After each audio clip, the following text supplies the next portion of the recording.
ಆ ಮುನಿಪತ್ನಿ ಈ ರೀತಿಯಾಗಿ ನಾವು ಸಂತೋಷದಿಂದ ವಿಹಾರ ಮಾಡತಕ್ಕಂತಹ ಕಾಲದಲ್ಲಿ ರಾಜನಾಗಿದ್ದವನು ರಾಕ್ಷಸನಾಗಿದೀಯ, ಬೇಡ ಅಂತ ಅವಳು ಹೇಳ್ತಾಳೆ, ಪ್ರಾರ್ಥನೆ ಮಾಡ್ತಾಳೆ, ಬೇಡ ಈಗ ಅವರನ್ನ ಕೊಲ್ಲೋದು ಬೇಡ ಅಂತ ಆ ಮುನಿಪತ್ನಿ ಪ್ರಾರ್ಥನೆ ಮಾಡಿದ್ಲು. ಇವನಿಗೆ ರಾಕ್ಷಸ ಧರ್ಮ ಬಂದಿದ್ರಿಂದ ತಿಂದ್ಬಿಟ್ಟ. ಹೀಗೆ ತಿಂದಿದ್ರಿಂದ ನಿನಗೂ ನಿನ್ನ ಹೆಂಡತಿಯನ್ನು ನೀನು ಪಡೆಯೋಕೆ ಹೋದ್ರೆ ತಕ್ಷಣ ನಿನಗೆ ಮರಣ ಆಗಲಿ ಅಂತ ಅವಳು ಶಾಪ ಕೊಟ್ಟು ಗಂಡನ ಜೊತೆಯಲ್ಲಿ ಅವಳು ಸಾಗಮನ ಮಾಡಿ ಅಗ್ನಿ ಪ್ರವೇಶ ಮಾಡಿ ಹೋಗ್ಬಿಟ್ಲು. ಅವನಿಗೆ ಅದು ಮರ್ತೋಗ್ಬಿಟ್ಟಿದೆ. 12 ವರ್ಷ ಕಳೀತು. ಬಂದಾಗ ಇವಳು ಮದಯಂತಿ, ಇವಳು ಪತಿವ್ರತೆ, ಇವಳಿಗೆ ಗೊತ್ತಾಗ್ಬಿಡ್ತು ಆ ಸಾಧ್ವಿ ಶಾಪ ಕೊಟ್ಟಿರ್ತಕ್ಕಂಥದ್ದು.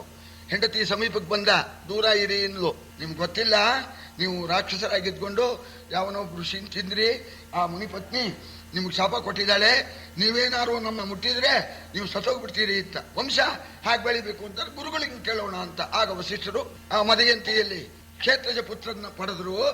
ಈ ರೀತಿ ಇದೆ. ಆದ್ರಿಂದ ಅಂತಹ ಸಂದರ್ಭಗಳಲ್ಲಿ ಈ ಧರ್ಮದಲ್ಲೇ ಹೇಳಿದ್ದಾರೆ. ಇಲ್ಲಿ ಅನೇಕ ಮಹರ್ಷಿಗಳಿದ್ದಾರೆ. ಪಾಂಡು ಮಹಾರಾಜ ಹೇಳ್ತಾ ಇದ್ದಾನೆ, ಆ ಋಷಿಗಳು ನಿಯೋಗದಿಂದ ಬೇಕಾದ್ರೂ ಪುತ್ರರನ್ನು ಕರುಣಿಸ್ತಾರೆ, ಮಂತ್ರದ ಶಕ್ತಿಯಿಂದಲಾದ್ರೂ ಕರುಣಿಸ್ತಕ್ಕಂಥ ಯೋಗ್ಯತೆ ಇದೆ. ಆ ಋಷಿಗಳ ಮನಸ್ಸನ್ನ ನೀನು ಮೆಚ್ಚಿಸಬೇಕು. ಜಾಬಾಲಿ, ಗೌತಮ ಮೊದಲಾಗಿರ್ತಕ್ಕ ಮಹನೀಯರು ಇದ್ದಾರೆ. ಅವರನ್ನ ಸೇವೆಯಿಂದ ಮೆಚ್ಚಿಸಿದರೆ ಅವರು ನಿಯೋಗದಿಂದ ಬೇಕಾದ್ರೂ ಪುತ್ರರನ್ನು ಕರುಣಿಸ್ತಾರೆ, ಹಾಗೇನೆ ಅವರ ಮಂತ್ರಶಕ್ತಿಯಿಂದ ಕರುಣಿಸ್ತಾರೆ ಅಂತ ಪಾಂಡು ಮಹಾರಾಜ ಹೇಳ್ದ. ಆಗ ಇವಳಂದ್ಲು, ಮಹಾರಾಜ ನನಗೆ ಮದುವೆಗಿಂತ ಮುಂಚೆ ಒಂದು ವಿಷಯ ಇದೆ, ಅದನ್ನ ತಮ್ಮ ಮುಂದೆ ನಾನು ವಿಜ್ಞಾಪನೆ ಮಾಡಿಕೊಳ್ತೇನೆ. ಆದಡವನಿಪ ಭಿನ್ನಗವು ತನಗೆ ಆದಿಯಲಿ ದೂರ್ವಾಸ ಮುನಿ ಕರುಣೋದಯದಲಿತ್ತ 5 ಮಂತ್ರಾಕ್ಷರದ ವರವುಂಟು. ನೀ ದಯಾಂಬುಧಿ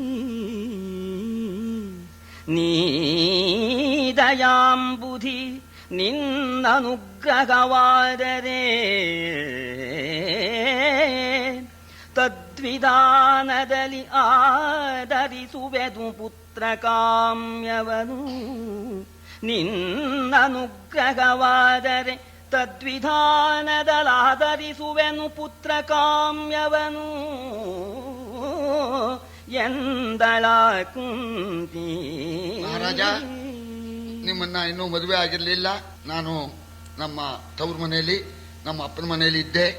ಆಗ ದೂರ್ವಾಸರು ಬಂದರು, ಆ ಮಹರ್ಷಿಗಳ ಸೇವೆ ಮಾಡಿದೆ. ಅವರು ಸಂತೋಷಪಟ್ಟು ನನಗೆ ಮಂತ್ರೋಪದೇಶ ಮಾಡಿದ್ದಾರೆ.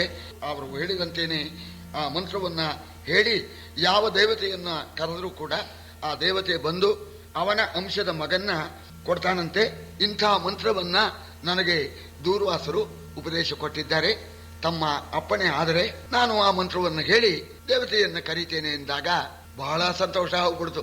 ಎಷ್ಟೇ ಆಗಲಿ ದೂರ್ವಾಸರು ಸಾಕ್ಷಾತ್ ಪರಮೇಶ್ವರನ ಅಂಶ, ಅವ್ರಿಗೆ ಗೊತ್ತು. ಲೇಸನಾಡಿದೆ ಕುಂತಿ ಮುನಿಯುಪದೇಶಿಸಿದನೇ ನಂಬ ಭಾಗ್ಯ ವಿದಯಿಸಲೇ ನೀ ದೃಢ ಪತಿವ್ರತೆ ಎನ್ನನುಜ್ಞೆಯನೀ ಭಾಸುರರನಿ ಭರತ ವಂಶ ವಿಲಾಸರನು ಕೃತ ಶತ್ರುಪಕ್ಷ ವಿನಾಶರನು ಬೆಸಲಾಗು ಹೋಗು. ಭರತ ವಂಶ ವಿಲಾಸರನು ಕೃತ ಶತ್ರುಪಕ್ಷ ವಿನಾಶರನು ಬೆಸಲಾಗು ಹೋಗು ಎನ್ನಾಣೆ ಹೋಗೆಂದ. ಮಗನ್ನ ಪಡಿಬಹುದು ಅಂದ್ರೆ ಇವಳು ದೂರ್ವಾಸರು ಕೊಟ್ಟ ಮಂತ್ರ ಶಕ್ತಿಯಿಂದ ದೇವತೆಯನ್ನ ಕರೆದು ಮಗನನ್ನ ಪಡೆಯಬಹುದು ಅಂದ್ಲು ಇವಳು. ಇವನಿಗೆ ಪಾಂಡು ಮಹಾರಾಜ ಮಂತ್ರ ಇದೆಯಲ್ಲ, ಮಗನನ್ನು ಯಾಕೆ, ಮಕ್ಕಳುಗಳನ್ನು ಪಡಿ. ಇವನು ಮಕ್ಕಳುಗಳನ್ನು, ಅವಳು ಮಗನ್ನು ಅಂತಂದ್ರೆ ಇವನು ಬಹುವಚನ. ಈ ಚಂದ್ರವಂಶದಲ್ಲಿ ಪ್ರಖ್ಯಾತರಾಗಿರ್ತಕ್ಕಂಥ ಮಹಾ ತೇಜಸ್ವಿಗಳಾಗಿರ್ತಕ್ಕಂಥ ದುಷ್ಟರನ್ನು ಶಿಕ್ಷಿಸಿ ಶಿಷ್ಟರನ್ನ ಪರಿಪಾಲನೆ ಮಾಡಿ ಧರ್ಮ ಸಂಸ್ಥಾನ ಮಾಡತಕ್ಕಂಥ ಮಕ್ಕಳುಗಳನ್ನ ನೀನು ಪಡೆಯುವುಳಾಗು ಅಂತ ಹೇಳಿ ಅನುಜ್ಞೆ ಕೊಟ್ಟ. ಆಗ ಅವಳು ಕೇಳಿದ್ಲು, ಮಂತ್ರಶಕ್ತಿ ಆ ಮಂತ್ರವನ್ನ ಹೇಳಿ ಯಾವ ದೇವತೆಯನ್ನು ಕರೆದ್ರು ಆ ದೇವತೆ ಬಂದು ಅವನ ಅಂಶದ ಮಗನ್ನು ಕೊಡ್ತಾನೆ ಅಂತ. ಯಾವುದೇ ದೇವತೆಯನ್ನು ಕರೀಲಿ ಇನ್ಲು. ಗಂಡನ ವಿದ್ಯೆ ಇಲ್ದೇನೆ ದೇವತೆ ಕರೆಯೋಕೆ ಹೋಗ್ಲಿಲ್ಲ ಇವಳು. ಮಂತ್ರ ಹೇಳಿ ಯಾವ ದೇವತೆ ಕರೆಯೋಣ ಅಂದಾಗ ಪಾಂಡು ಅಂದ, ಎಲ್ಲವೂ ಧರ್ಮದಿಂದ ನಿಂತಿರ್ತಕ್ಕಂಥದ್ದು. ಧರ್ಮೇ ಸರ್ವಂ ಪ್ರತಿಷ್ಠಿತಂ. ನಾವು ಈಗ ಮಾಡ್ತಕ್ಕಂಥದ್ದು ಧರ್ಮ ಅಂತ ನಾವು ಮಾಡ್ಕೊಂಡಿದ್ದೇವಲ್ಲ, ಆ ಧರ್ಮನ್ನೇನೆ ಕರೆದು ಬಿಟ್ರೆ ಆಗ ಆ ಧರ್ಮ ಅಂತ ಅನ್ನೋದು ಒಂದು ಮುದ್ರೆ ಹಾಕಿದಾಗ ಆಗುತ್ತೋ ಇಲ್ವೋ. ಆದ್ದರಿಂದ ಧರ್ಮರಾಜ ಪಿತೃಪತಿ, ಧರ್ಮರಾಜನ್ನೇ ಕರಿ, ಯಾಕೆಂದ್ರೆ ಇದು ಧರ್ಮ ಅಂತ ಅನ್ನೋದು ಸ್ಥಾಪಿತವಾಗಲಿ ಎಂದಾಗ ಆಗಬಹುದು ಅಂತ ಸುಮ್ಮನೆ ಆ ಮಂತ್ರ ಹೇಳಬೇಕಾದ್ರೆ ದೇವತೆಗಳನ್ನು ಕರೀಬೇಕಾದ್ರೆ ಯಾವ ರೀತಿಯ ಕರಿಬೇಕೋ. ತರುಣೀ ಪಾಂಡು ವಿನಾಜ್ಞೆಯನು ಶಿರದೊಳಾಂತು ಸಮಸ್ತ ಮುನಿ ಮುಖ್ಯರಿಗೆ ವಂದಿಸಿ ಹರಿಹರ ಬ್ರಹ್ಮಾದಿಗಳಿಗೆರಗಿ ಸರಸಿಯಲಿ ಮಿಂದಳು ಮುನೀಂದ್ರನ ಪರಮ ಮಂತ್ರಾಕ್ಷರವತಾನುಚ್ಚರಿಸಿ ನೆನೆದಳು ಯಮನನು. ಮುನೀಂದ್ರನ ಪರಮ ಮಂತ್ರಾಕ್ಷರವತಾನುಚ್ಚರಿಸಿ ನೆನೆದಳು ಯಮನನು. ಆ ಕ್ಷಣವಾತನೈ ತಂದ ಪಾಂಡವಿನ ಅಪ್ಪಣೆಯನ್ನ ಶಿರಸ ವಹಿಸಿ ತ್ರಿಮೂರ್ತಿಗಳನ್ನ ಧ್ಯಾನ ಮಾಡಿ ಅಲ್ಲಿರ್ತಕ್ಕಂಥ ಋಷಿಗಳಿಗೆ ನಮಸ್ಕಾರ ಮಾಡಿ ಅವರ ಒಂದು ಆಶೀರ್ವಾದವನ್ನು ಪಡ್ಕೊಂಡು ಕೊಳದಲ್ಲಿ ಹೋಗಿ ಸ್ನಾನ ಮಾಡಿ ಶುದ್ಧಳಾಗಿ ಬಂದು ಆ ದೂರ್ವಾಸರು ಕೊಟ್ಟ ಮಂತ್ರಗಳನ್ನ ಹೇಳಿಬಿಟ್ಟು ಆಮೇಲೆ ಯಮಧರ್ಮರಾಜನ್ನ ಬರಬೇಕು ಅಂತ ಹೇಳಿ ಧ್ಯಾನ ಮಾಡೋಣ. ಆ ಕ್ಷಣ ಮಂತ್ರ ಹೇಳಿದ ಕೂಡಲೇ ಬರಬೇಕು, ತಡ ಮಾಡೋ ಹಾಗಿಲ್ಲ. ನಿನ್ನೆ ಬಂದಿತ್ತಲ್ಲ ತಳುವಿದೊಡೆ ಅಂತ, ಆ ಕ್ಷಣ ಬಂದ್ಬಿಟ್ಟ, ಬಂದ್ ನಿಂತ್ಬಿಟ್ಟ ಎದುರಿಗೆ. ಸತಿಯ ಸಮ್ಮುಖನಾಗಿ ವೈವಸ್ವತನು ನುಡಿದನು. ಇದೇಕೆ ನಮ್ಮ ಕ್ಷಿತಿಗೆ ಬರಿಸಿದೆ ಎನಲು ಲಜ್ಜಾವನತ ಮುಖಿಯಾಗಿ. ಸುತನ ಕರುಣಿಪುದು ಎನಲು ಭಯ ಪರಿವಿತತ ವಿಮಲ ಸ್ವೇದ ಜಲ ಕಂಪಿತೆಯ ಮುಟ್ಟಿ ತಥಾಸ್ತುವೆನುತ ಕೃತಾಂತ ಬೀಳ್ಕೊಂಡ. ಸಾಧ್ವಿಯಾದ ಕುಂತಿ ಎದುರಿಗೆ ನಿಂತ್ಕೊಂಡು ನನ್ನನ್ನು ಯಾತಕ್ಕೆ ಬರಮಾಡದೆ, ನನ್ನಿಂದ ಏನಾಗಬೇಕು ಎಂಬುದಾಗಿ ಕೇಳೋಣ. ನಾಚಿಕೆ ಆಗ್ಬಿಡ್ತು. ತಲೆ ತಗ್ಗಿಸಿ ನೆಲವನ್ನ ನೋಡ್ತಾ ಸುತನನ್ನ ಕರುಣಿಸಬೇಕು ಅಂತ ಅನ್ನೋಣ. ಇಷ್ಟು ಮಾತ ಹೇಳೋ ಕಾಲಕ್ಕೆ ಅವ ಯಮಧರ್ಮರಾಜ ದೇವತೆನೇ ಇರ್ಬೋದು, ಪತಿ ಭಿನ್ನತಾನ ನಡುಕ ಬಂದ್ಬಿಟ್ಟಿದೆ ಅವಳಿಗೆ. ಮೈ ಸ್ವಲ್ಪ ಕಂಪಿಸ್ತಾ ಇದೆಯಂತ. ಸರಿ, ಅವಳಿಗೆ ನಾಚಿಕೆ, ಒಂದ್ ಕಡೆ ಕಂಪನ, ಮೈಯೆಲ್ಲ ಬೆವತ್ಬಿಟ್ಟಿದೆಯಂತೆ. ನನ್ನ ಅಂಶದ ಮಗ ಉತ್ಪನ್ನನಾಗ್ತಾನೆ ಅಂತ ಹೇಳಿ ಆ ಕುಂತಿ ಶಿರಸ್ಸಿನ ಮೇಲೆ ಕೈ ಇಟ್ಬಿಟ್ಟು ತಥಾಸ್ತು ಅಂತ ಹೇಳಿ ಯಮಧರ್ಮರಾಜ ತನ್ನ ಲೋಕಕ್ಕೆ ಹೊರಟು ಹೋಗ್ಬಿಟ್ಟ. ಇದು ನವಮಾಸ ಆಗಿ ಉತ್ಪನ್ನವಾಗ್ತಕ್ಕಂಥದ್ದು. ಧಾರುಣೀಪತಿ ಕೇಳು ಕುಂತಿ ದಾರಿಗಾದುದು ಗರ್ಭ ಹರುಷದ ಭಾರದಲ್ಲಿ ಸತಿ ತಗ್ಗಿದಳು ನವಪೂರ್ಣಮಾಸದಲ್ಲಿ. ಚಾರುತರ ನಕ್ಷತ್ರ ಶುಭ ದಿನ ವಾರ ಲಗ್ನದೊಳು. ಚಾರುತರ ನಕ್ಷತ್ರ ಶುಭ ದಿನ ವಾರ ಲಗ್ನದೊಳು. ಇಂದು ಕುಲ ವಿಸ್ತಾರಕನು ಸುಕುಮಾರನು ಅವತರಿಸಿದನು ಧರಣಿಯಲಿ. ಯಪ್ಪವನ್ನು ಧರಿಸಿದಾಳೆ. ಆವಾಗ ಒಂದು ಕಾಂತಿನೇ ಹೆಚ್ಚಿಗೆ ಬರುತ್ತೆ ಆ ಗರ್ಭಿಣಿಯರಿಗೆ. ಜೊತೆಯಲ್ಲಿ ಒಂದು ಸಂತೋಷ ಬೇರೆ. 9 ತಿಂಗಳು ತುಂಬಿಟ್ಟು 10ನೇ ತಿಂಗಳು ಬಂತು. ಶುಭ ದಿವಸ, ಶುಭ ನಕ್ಷತ್ರ, ಶುಭವಾರ. ಆ ಯಮನ ಅಂಶದ ಆ ಮಗನನ್ನ ಪಡೆಯುವಂತವಳಾಗಿದ್ದಾಳೆ. ಐಂದ್ರೆ ಚಂದ್ರಮ ಸಾಯುಕ್ತೆ. ಚಂದ್ರ ಜ್ಯೇಷ್ಠ ನಕ್ಷತ್ರದಲ್ಲಿದ್ದ. ಜ್ಯೇಷ್ಠ ನಕ್ಷತ್ರ ಮುಹೂರ್ತೆ ಅಭಿಜಿತೆ ಅಷ್ಟಮೇ 8ನೇ ಮುಹೂರ್ತ. 8ನೇ ಮುಹೂರ್ತ ಅಂದ್ರೆ ಒಂದು ಮುಹೂರ್ತ ಅಂದ್ರೆ 2 ಗಳಿಗೆ, 8ನೇ ಮುಹೂರ್ತ ಅಂದ್ರೆ 16 ಗಳಿಗೆ. 16 ಗಳಿಗೆ ಅಂತಂದ್ರೆ ಕರಾರವಾಗಿ ಮಧ್ಯಾಹ್ನ 12 ಗಂಟೆ. ಅಭಿಜಿನ್ ಮುಹೂರ್ತ ಅಂತ ಹೇಳಿ ಹೇಳ್ತಾರೆ. ಅಭಿಜಿನ್ ಮುಹೂರ್ತದಲ್ಲಿ ಯಾವುದೊಂದು ಮದುವೆ ಮಾಡಲಿ, ಯಾವ ಕೆಲಸ ಮಾಡಲಿ, ಸಕಲ ಶ್ರೇಯಸ್ಸು ಉಂಟಾಗತ್ತೆ ಅಂತ ಭಗವಾನ್ ಸೂರ್ಯನಾರಾಯಣ ಮಧ್ಯಾಹ್ನದಲ್ಲಿ ಇದ್ದಾಗ ಅಭಿಜಿನ್ ಮುಹೂರ್ತ. ಆ ಮುಹೂರ್ತದಲ್ಲಿ ಜ್ಯೇಷ್ಠ ನಕ್ಷತ್ರ, ಪಂಚಮಿ ತಿಥಿ ಜ್ಯೇಷ್ಠ ನಕ್ಷತ್ರ, ಅಭಿಜಿನ್ ಮುಹೂರ್ತದಲ್ಲಿ ಮಗನನ್ನ ಪಡೆದಿದ್ದಾಳೆ. ಆ ಕಾಲಕ್ಕೆ ಪುಷ್ಪವೃಷ್ಟಿ ಆಯ್ತಂತೆ. ಧರ್ಮರಾಜ ಹುಟ್ಟಿದ ಕಾಲದಲ್ಲಿ ದೇವತೆಗಳು ಪುಷ್ಪವೃಷ್ಟಿಯನ್ನ ಸುರಿಸಿದ್ದಾರೆ. ನಿರ್ಮಲಿನವಾಯ್ತಖಿಲ ದೆಸೆ ದುಷ್ಕರ್ಮ ತತಿ ಬೆಚ್ಚಿದುದು.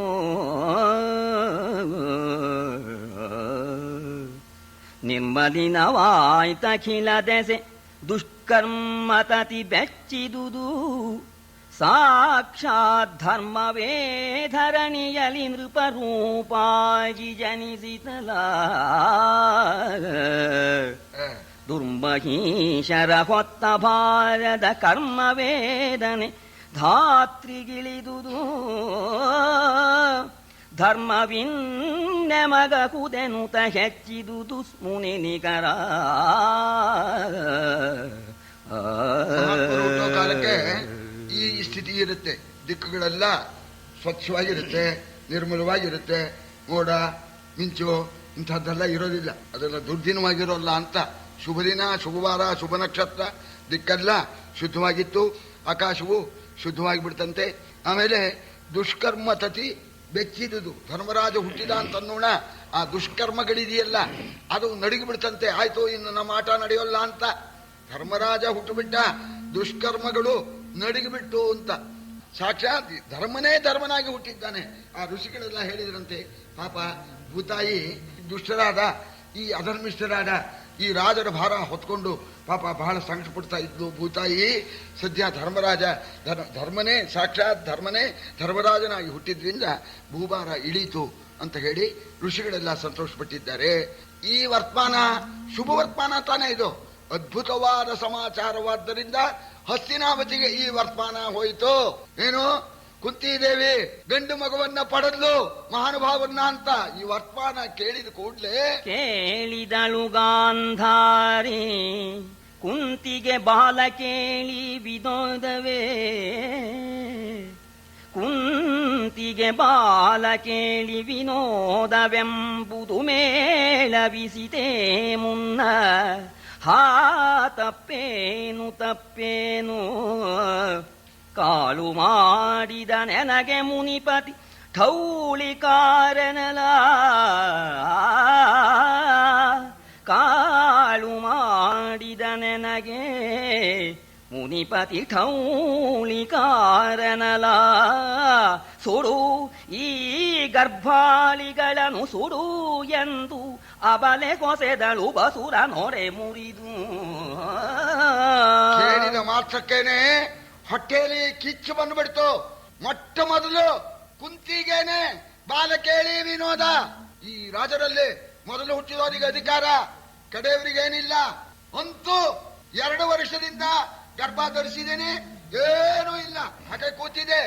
ಆ ಋಷಿ ಮುನಿ ಇದಾರಲ್ಲ ಅವರು ವ್ಯಾಸರು ನನಗೆ ಏನು ಕಪಟದ ಆ ಮಂತ್ರ ಕೊಟ್ಟಿದ್ದಾರೆ ಅಂತ ಕಾಣುತ್ತೆ. ಮೋಸ್ಕಾರ ಠೌಳಿಕಾರನಲ್ಲ ಮುನಿ. ಆ ಸಂಕಟ ಹೆಚ್ಚಾಗ್ಬಿಡ್ತು. ಸರಿ, ಕುಂತಿಗೆ ಮೊಟ್ಟ ಮೊದಲು ಗಂಡು ಮಗು ಹುಟ್ಟುಬಿಡ್ತು. ಈ ಗರ್ಭ ಇದೇನು ಹಾಗೆ ಕೂತಿದೆ 2 ವರ್ಷ, ಇದು ಯಾತಕ್ಕೆ ಇರಬೇಕು ಅಂತ ಬಡ್ಕೊಂಡ್ಬಿಟ್ಲು. ಹೊಟ್ಟೆನ ಬಡ್ಕೊಂಡ್ಬಿಟ್ಲಂತೆ. ಸಂಕಟದಿಂದ ಬಲವಾಗಿ ಹೊಟ್ಟೆಯನ್ನ ಬಸರನ್ನ ಬಡ್ಕೊಳ್ಳೋಣ. ಉದುರಿದ ಉಧರಣಿಯಲಿ ಬಲು ಮಾಂಸದ ಸುರಕ್ತದ ಘಟ್ಟಿಗಳು. ಉದುರಿದ ಉಧರಣಿಯಲಿ ಬಲು ಮಾಂಸದ ಸುರಕ್ತದ ಘಟ್ಟಿಗಳು. ಖಂಡರ ಸುಢಾಳದ ಜಿಗಿಯ ಪೇಸಿಕೆ ನಿಕರ 101. ಕೆದರಿದಳು ವಾಮಾಂಘ್ರಿಯನಿ, ಕೆದರಿದಳು ವಾಮಾಂಘ್ರಿಯನಿ. ನೂಕಿದಳು ಹಾಯಿಕಿವ ಹೊರಗೆ ಎನ್ನುತ್ತ ನೋಡಿದಳು ಕರೆ ಕೈ ನೆಯರನೆನುತ್ತ ಕಠೋರ ಕೋಪರಲಿ. ಬಲವಾಗಿ ಹೊಡ್ಕೊಳ್ಳೋಣ. 101 ಮಾಂಸದ ಗಟ್ಟಿ ಬಂದ್ಬಿಡ್ತು, ಉದಿರಿ ಬಿಡ್ತಂತೆ. 101 ಗಟ್ಟಿ. ಏನು ಕೆರಕಿ ನೋಡಿದ್ಲಂತೆ, ಏನಾರು ಇದೆಯೋ ಅಂತ ಏನಿಲ್ಲ, ಬರೀ ಗಟ್ಟಿ. ಅದೇನು ಹೂವು ಇಲ್ಲ, ಕೈಯೋ ಕಾಲೋ ಏನಾದ್ರು ಇದೆಯೇ? 2 ವರ್ಷ ಧರಿಸಿರ್ತಕ್ಕಂಥ ಗರ್ಭ ಏನಾದ್ರು ಇದೆಯೇ ಅಂದ್ರೆ ಒಂದೂ ಇಲ್ಲ, ಬರೀ ಮಾಂಸದ ಗಟ್ಟಿ. ಹೊಲಸು ಕೆದಕಿ, ಅದು ಕೈಯಲ್ಲಿ ಕೆದಕೋಕ್ ಅವಳಿಗೆ ಇಷ್ಟ ಇಲ್ಲ, ಕಾಲಿಂದ ಕೆದಕಿ ನೋಡಿದ್ಲಂತೆ, ಏನು ಕಾಣ್ಲಿಲ್ಲ. ಆ ಮಾಂಸದ ಗಟ್ಟಿ ಸಂಕಟ ಹೆಚ್ಚಾಗ್ಬಿಡ್ತು. ತಗೊಂಡೋಗಿ ಹಾಕ್ಲಿ, ತಿಪ್ಪಿಗೆ ಹಾಕಿ ಬರ್ಲಿ, ಇದನ್ನ ಕರೀರಿ ಸಖಿಯರನ್ನ ಅಂತ ಕೂಗ್ತಾ ಇದ್ದಾಳೆ ಕೋಪದಿಂದ. ಗಾಂಧಾರಿ ಯಾವತ್ತೂ ಕೋಪ ಮಾಡಿಲ್ಲ. ಆ ಕೋಪ ನೋಡಿ ಆ ದಾಸಿ ಇದಾರಲ್ಲ, ಅರಮನೆ ದಾಸಿ ಗಾಬರಿ ಆಗ್ಬಿಡ್ತು. ಓಡಿ ಬಂದ್ರು, ತಾಯಿ ಮಹಾರಾಣಿ ಏನಾಗ್ಬೇಕು? ತನಗೆ ನಡು ನಡುಗಿ ಕಾಂತ ಜನವು ಬಂದುದು, ತಾಯೇ ಬೆಸನೆ ನೆನಲು ಬಿಸುಡಿವ 100 ಹೊರಗೆಂಬ ಮುಹೂರ್ತದಲ್ಲಿ. ಅವರು ತಾಯಿ ಏನಾಗ್ಬೇಕು? ನಾವಿದೇವೆ ನೋಡ, ಎಷ್ಟಿದೆ ಊರು ಹೊರಗೆ ತಿಪ್ಪಿಗೆ ಹಾಕ್ರಿ ಅನ್ನೋ ಹೊತ್ತಿಗೆ ಭಗವಾನ್ ವೇದವ್ಯಾಸರು ಎಲ್ಲ ಹಾಡು ಮಾಡ್ಕೊಂಡ್ಬಿಟ್ಲು. ಗಾಂಧಾರಿ ಅಂತ ಎಸಿರಿ ಅಂತ ಹೇಳೋ ಕಾಲಕ್ಕೆ ಸರಿಯಾಗಿ ಮುನಿಪ ವೇದಂ ವ್ಯಾಸನಾಕೆಯ ಮನೆಗೆ ಬಂದನು.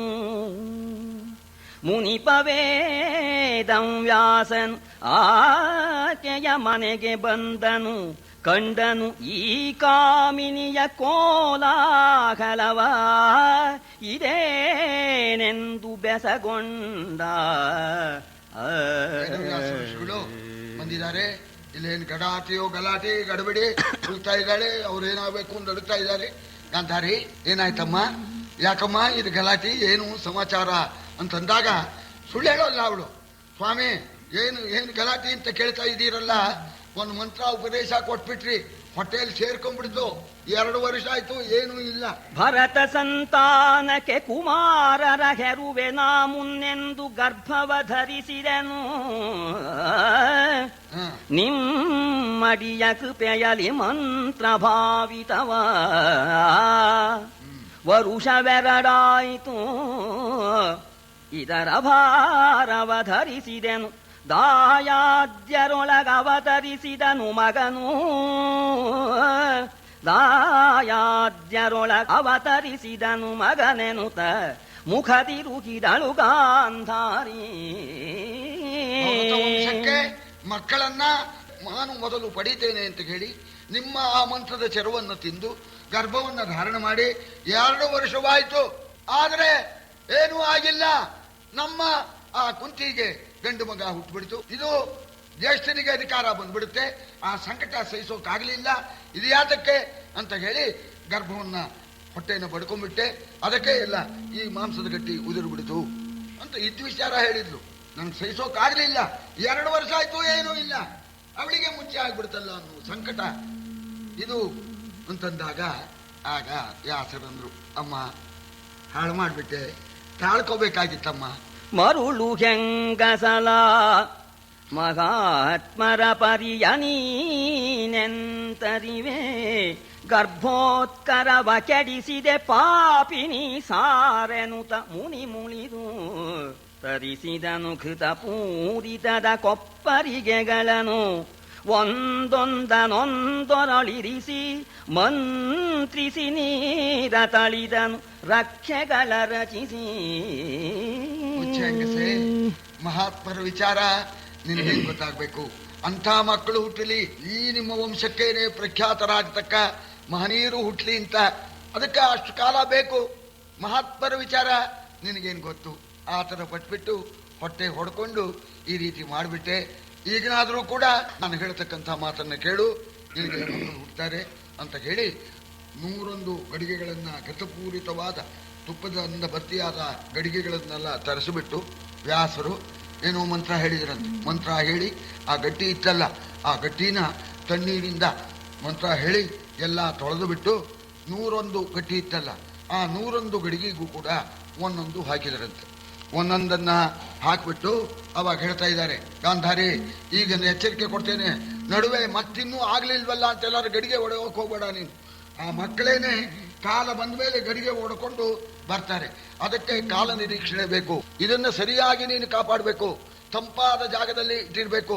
ಇದಕ್ಕೆ ಬಂದೋಬಸ್ತ್ ಇರಬೇಕು. ಯಾಕೆಂದ್ರೆ ಇದು ಮಕ್ಕಳು ಉತ್ಪನ್ನರಾಗತಕ್ಕಂಥ ಈ ಕೊಡಗಳನ್ನು ಬಹಳ ಬಂದೋಬಸ್ತಾಗಿ ಬಹಳ ರಕ್ಷಣೆಯಲ್ಲಿ ಇಟ್ಕೋಬೇಕು, ತಂಪಾಗಿಟ್ಟಿರ್ಬೇಕು, ನಡುವೆ ಆತುರದಿಂದ ಒಡೆಯೋಕೆ ಹೋಗಬಾರದು.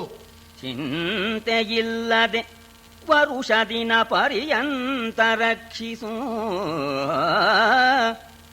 ಚಿಂತೆಯಿಲ್ಲದೆ ವರುಷ ದಿನ ಪರ್ಯಂತ ರಕ್ಷಿಸು, ಬಳಿಕ ನಿನ್ನಯ ಸಂತತಿಯ ಸಾಮರ್ಥ್ಯವನು ಗಾಂಧಾರಿ ನೋಡೆಂದು ಕಂತುಪಿತ ಸನ್ನಿಭನು ಸತಿಯನು ಸಂತವಿಸಿ ಮರಳಿದನು. ಧರಣೀಕಾಂತ ಕೇಳೈ ಬನದೊಳಿತ್ತಲು ಭೀಮನುದ್ಭವವ. ಯೋಚನೆ ಮಾಡಬೇಡ, 1 ವರ್ಷ ಕಾಲ ನೀನು ನಿರೀಕ್ಷೆ ಮಾಡು. ಇವತ್ತಿಗೆ 1 ವರ್ಷ ಒಂದೊಂದೇ ಗಡಿಗೆ ಹೊಡ್ಕೊಂಡು ನಿನ್ನ ಸಂತಾನ ಹೊರಗೆ ಬರುತ್ತೆ ಅಂತ. ಆಮೇಲೆ 101 ದಿವಸ, 1 ವರ್ಷ ಆದ ಮೇಲೆ 100 ಅಂತಾನೆ. ಕ್ರಮವಾಗಿ 101 ದಿವಸ ನೀನು ನೋಡು, ಆಮೇಲೆ ನಿನ್ನ ಸಂತತಿ ಸಾಮರ್ಥ್ಯ ನಿನಗೆ ಗೊತ್ತಾಗತ್ತೆ. ಯೋಚನೆ ಮಾಡಬೇಡ ಅಂತ ಹೇಳಿ ಗಾಂಧಾರಿಗೆ ಸಮಾಧಾನ ಮಾಡಿ ವ್ಯಾಸರು ಬದರಿಕಾಶ್ರಮಕ್ಕೆ ಹೋದರು. ಇಲ್ಲಿ ಧರ್ಮರಾಜ ಹುಟ್ಟಿ 1 ವರ್ಷ ಆಯ್ತು. ನಮ್ಮ ಪಾಂಡು ಮಹಾರಾಜನಿಗೆ ತೃಪ್ತಿಯೇ ಇಲ್ಲ ಆ ಮಗನ್ ನೋಡಿ. ಕುಂತಿ, ಮಂತ್ರ ಇದೆಯೋ ಇಲ್ವೋ, ಇನ್ನೊಂದು ಮಗನ್ ಪಡಿ ಅಂತ ಅಂದಾಗ ಕುಂತಿ ಕೇಳ್ತಾರೆ, ಯಾವ ದೇವತೆಯನ್ನ ಕರೀಲಿ ಅಂತ. ಧರ್ಮಸ್ವರೂಪನಾದ ಮಗನ್ನ ಪಡೆದೆ, ಅದು ಧರ್ಮ ಎಲ್ಲಕ್ಕಿಂತ ಹೆಚ್ಚು ಅದಾಯ್ತು. ಈ ರಾಜರಿಗೆ ಬರೀ ಧರ್ಮ ಕಟ್ಕೊಂಡ್ರೆ ಪ್ರಯೋಜನ ಇಲ್ಲ, ಬಲ ಬೇಕು, ಬಲ ಮುಖ್ಯ. ರಾಜರಿಗೆ ಬಲ ಮುಖ್ಯ. ಬಲದಲ್ಲಿ ಪ್ರಧಾನವಾದ ದೇವತೆ ಅಂದ್ರೆ ವಾಯುದೇವರು. ಆದ್ದರಿಂದ ವಾಯುದೇವರನ್ನ ಭಜನೆ ಮಾಡಿ ಬಲವಂತನಾಗಿರ್ತಕ್ಕಂಥ ಮಗನ್ನ ಪಡೆಯಿದ್ದ ಪಾಂಡು ಮಹಾರಾಜ ಅಪ್ಪಣೆ ಕೊಡೋಣ. ನಿಯಮದಲ್ಲಿ